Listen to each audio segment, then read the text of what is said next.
Sejak 1 Maret lalu, pemerintah memberikan kebijakan diskon 100% PPNBM untuk mobil di bawah 1.500 cc dengan kandungan lokal minimal 70%, yang kemudian diperluas dengan kebijakan berupa diskon PPNBM 50% untuk mobil dengan kapasitas 1.500 hingga 2.500 cc dengan kandungan lokal minimal 60% mulai 1 April.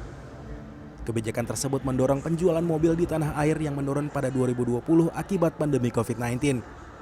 Setelah penerapan diskon PPNBM pada 1 Maret lalu, penjualan mobil saat ini mencapai 85.000 unit mobil per bulan atau mendekati kondisi penjualan sebelum pandemi yang mencapai 90 hingga 95.000 unit per bulan. Industri otomotif beserta turunannya diperkirakan menyerap 1,5 juta tenaga kerja di Indonesia. Karena Indonesia saat ini merupakan negara basis produksi untuk ekspor juga. Di tahun 2019 itu ekspor kita sudah mencapai angka 300.000 lebih. Dan Anda bisa lihat kalau domestiknya mati, otomatis yang namanya ekspornya pun juga terganggu.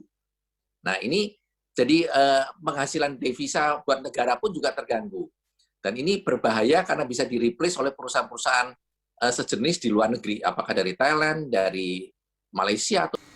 Meskipun penjualan mobil baru meningkat sejak penerapan diskon PPNBM, sejumlah penjual mobil bekas di Jakarta justru mengaku mengalami penurunan penjualan hingga 40% sejak penerapan kebijakan tersebut. Kondisi kalau kita jual saat ini pasti rugi, apalagi dengan adanya kebijakan sekarang. Dan mungkin kayak mobil-mobil yang di bawah 1.500 kita kan pasti tahan dulu. Artinya kalau kita jual karena memang orang nggak ada yang mau beli dan mungkin yang mau beli juga nawarnya terlalu di bawah. Akhirnya mau nggak mau kita mesti tahan dan memang kita tidak bisa beli juga, tidak bisa jual juga untuk saat ini. Dan kemungkinan kebijakan yang diambil saya cuma minta dievaluasi antara mobil bekas dan mobil baru dari segi bunga dan perpajakannya. Pengamat kebijakan publik Universitas Trisakti Trubus Rahardiansyah menyatakan kebijakan diskon PPNBM tepat untuk memulihkan industri otomotif. Sebuah kebijakan yang tepat dalam konteks untuk menggairahkan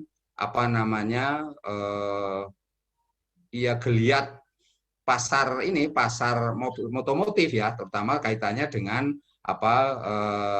pemulihan ekonomi nasional gitu, PEN. Kemudian pemerintah mendengarkan istilahnya jeritan para pedagang mobil bekas ini sehingga mereka diberikan kebijakan tersendiri terutama dalam hal pajak ya dan segala macamnya, sehingga ada keringanan-keringanan termasuk tidak saja meringankan bagi para pedagang-pedagangnya, pedagang mobil bekas, tapi juga konsumen.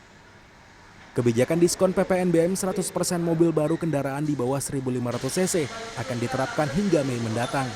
Pada periode Juni-Agustus, diskon PPNBM yang diberikan 50%. Diskon 25% diberikan pada periode September-Desember.